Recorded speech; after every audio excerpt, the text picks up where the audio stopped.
Assalamualaikum warahmatullahi wabarakatuh. Bagaimana kabarnya anak kelas 5 hari ini? Semoga kita semua dalam keadaan sehat walafiat. Nah, pada kesempatan kali ini, Bu Ana akan menjelaskan kembali mengenai kesepakatan antara Nabi Muhammad SAW dengan non-muslim. Jadi, kita sudah sampai pada bab 2. Nah, sebelum Bu Ana akan menjelaskan materi pada pagi hari ini, Bu Ana akan mengawalinya dengan bacaan basmalah. Bismillahirrahmanirrahim. Nah, kesepakatan antara Nabi Muhammad dengan non-muslim ini diawali dengan ceritanya Madinah sebelum kedatangan Islam. Nah, di sini Bu Ana akan menjelaskan dulu tentang membuat piagam Madinah. Jadi pada saat itu Nabi mempersatukan antara golongan Yahudi dari Bani Qainuqa, Bani Nadir dan Bani Quraidah. Terhadap golongan Yahudi, Rasulullah membentuk suatu perjanjian yang melindungi hak-hak asasi manusia yang dikenal dengan istilah piagam Madinah. Nah, adapun isinya piagam ini dibuat, yang pertama yaitu dengan nama Allah telah ditetapkan semua orang yang beriman baik dari suku Quraisy, suku Madinah maupun dari mana saja, semua satu negara. Jadi semuanya dianggap satu negara. Yang kedua yaitu perdamaian dan peperangan akan mengikat semua umat manusia. Kemudian yang ketiga, orang Yahudi yang ikut serta menggabungkan diri dalam negara Islam akan dilindungi dan mempunyai hak yang sama. Kemudian yang keempat, orang Yahudi dan Islam membentuk suatu bangsa campuran dan mereka akan mengamalkan agama yang sama, yaitu agama Islam. Yang kelima, sekutu orang Yahudi akan memperoleh keamanan dan kebebasan yang sama tanpa terkecuali. Yang keenam, sekutu orang Yahudi dan Islam akan dihormati sebagai penyokong. Kemudian yang ketujuh, semua umat Islam yang sejatinya akan memandang rendah orang yang berbuat kejahatan dan tidak akan melindunginya meskipun ia adalah saudara. Nah, kemudian yang ke-8, kota Madinah merupakan tempat yang suci dan aman bagi semua orang yang mengakui piagam ini. Jadi, bagi orang yang mengakui piagam ini, maka Madinah adalah dianggap tempat yang suci. Yang ke-9, orang-orang Yahudi dan sekutu umat Islam tidak akan mengadakan persetujuan dengan musuh umat Islam untuk melawan umat Islam. Yang ke-10, orang yang bersalah akan dituntut dan dihukum, siapapun itu, maka semuanya memperoleh keadilan. Yang nomor 11, orang Yahudi akan bergabung dengan umat Islam dalam mempertahankan kota Madinah. Jadi umat Yahudi itu dengan umat Islam akan bergabung dan untuk mempertahankan kota Madinah. Yang nomor 12, semua perselisihan di masa depan akan diserahkan kepada Nabi Muhammad. Nah, kemudian piagam tersebut membuat perubahan yang sangat besar dalam kehidupan umat Islam di kemudian hari. Jadi, membuat piagam itu tidak sia-sia. Karena apa? Karena berpengaruh yang sangat besar dalam kehidupannya umat Islam di kemudian hari. Nah, adapun fungsi piagam ini dibuat yaitu yang pertama menyatukan suku Aus dan suku Khazraj yang dulunya berselisih. Yang kedua yaitu Nabi Muhammad diakui sebagai hakim dan kepala negara di Madinah. Yang ketiga yaitu kebebasan rakyat dijamin. Yang keempat mengembangkan sikap toleransi antar umat. Karena kalau kita tidak punya sikap toleransi maka kita akan berselisih paham terus-menerus. Yang kelima, menghentikan adat istiadat buruk bangsa Arab. Nah, piagam ini juga bertujuan untuk menghentikan adat istiadat atau kebiasaan buruk bangsa Arab di sana. Nah, peristiwa penting saat Nabi Muhammad di Madinah, apakah itu peristiwa yang sangat penting? Yaitu suku Aus dan suku Khazraj menerima dengan baik seruan Nabi Muhammad dengan mendukung sepenuhnya dakwah beliau, padahal sebelumnya mereka bermusuhan.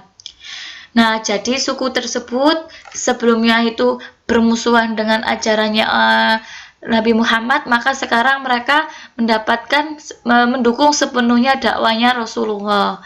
Nah, sekarang mereka bersatu dan mengorbankan segala yang mereka punya demi kejayaan Islam. Jadi, dua suku tersebut mendapatkan hikmah untuk memeluk agama Islam dan mendukung semua ajaran atau dakwanya Rasulullah. Namun, Yahudi semakin membenci Rasulullah dan para pengikutnya. Karena apa? Karena sudah banyak suku-suku yang sebelumnya itu murtad sekarang memeluk agama Islam. Nah, mereka merasa terusik dengan kehadiran Rasulullah. Mereka mulai menghasut suku Aus dan suku Khazraj agar mereka murtad kembali. Jadi tujuannya kaum Yahudi yaitu mengajak suku-suku tersebut untuk murtad kembali. Nah, diam-diam mereka berusaha melemahkan kepemimpinan Nabi Muhammad. Salah satu tokohnya mereka adalah dipimpin oleh Abdullah bin Ubay bin Salul. Nah, kemudian karena memicu terjadinya peperangan antar umat Islam dengan kafir Quraisy. Jadi kafir Quraisy tidak setuju atau tidak suka. Karena apa? Karena di sana penduduknya semakin banyak orang yang memeluk agama Islam. Yang dulunya suku Aus dan suku Khazraj ini tidak memeluk agama Islam, setelah itu mereka mendukung dakwanya beliau, sehingga Yahudi itu sangat marah dengan Rasulullah, sehingga terjadilah yang namanya permusuhan atau memicu terjadinya peperangan. Nah, peperangan yang terjadi di antaranya yaitu Perang Badar yang terjadi pada tahun 624 Masehi. Nah, perang ini terjadi di pagi hari hari Jumat tanggal 11 Ramadan tahun ke-2 Hijriah. Nah, untuk jelasnya nanti Bu Ana akan menjelaskan satu persatu tentang peperangan yang terjadi ini. Yang kedua yaitu Perang Uhud. Perang Uhud ini terjadi pada saat tahun 3 Hijriah atau 625 Masehi. Pasukan itu sampai di lembah Uhud pada hari Kamis tanggal 21 Maret 625 Masehi. Nah, di sini itu umat Islam atau dipimpin oleh pasukan Quraisy dipimpin oleh Khalid bin Walid dan mendapatkan bantuan dari kabilah Sakif, Tihama dan Kinanah pada saat itu. Nah, kemudian kalau misalkan perang Khandaq ini tuh terjadi pada tahun 5 Hijriah atau 627 Masehi.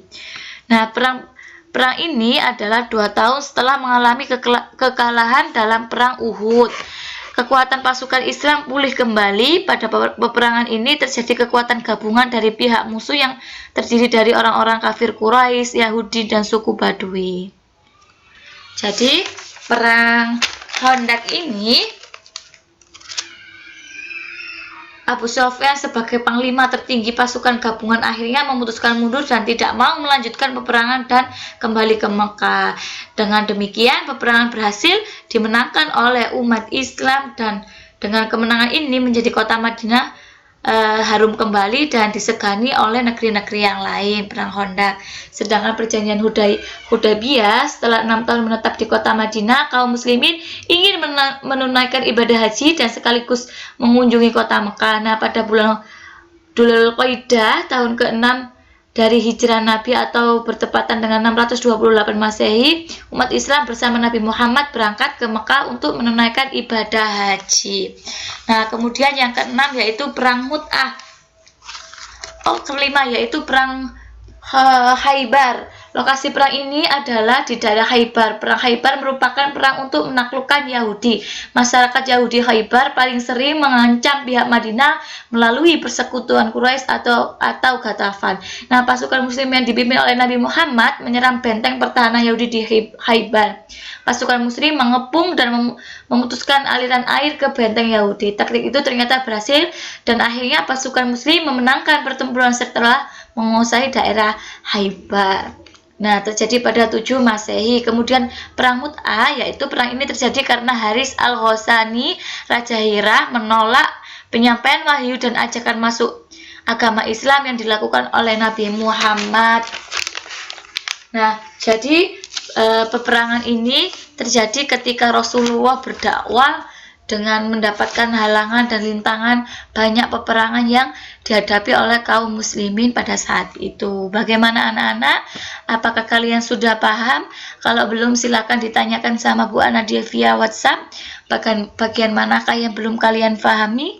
Karena materi kitab SKI ini sangat banyak, maka Bu Ana hanya bisa menyampaikan dengan cara ini.